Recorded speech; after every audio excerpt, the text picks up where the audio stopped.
Assembly yetu ni giza, wanaona giza juu ya yule mwenzetu ambaye ni Egialan.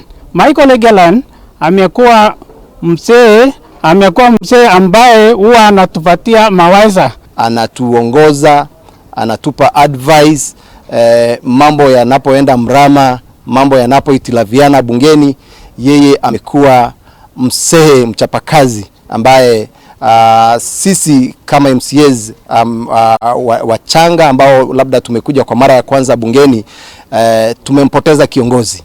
I wish to take this opportunity to inform the general public and the people of Turkana County, as well as the Lexon ward of Turkana North, about the demise of member of County Assembly for Lexon ward, Honorable Egialan.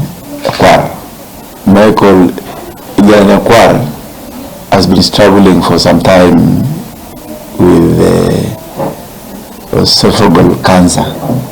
He underwent operations some 3 months ago, which operation went on successfully, but thereafter there was a sudden spread of cancer cells to the entire lungs, and on 4th Saturday of November he succumbed the situation and he passed on. Itakuwa jambo rahisi kumsahau kwa sababu ni kiongozi aliyesimama na mambo ya Waturkana. Kwa anatupatia mawaidha kwamba ni kawaida binadamu kufatikana na tukatika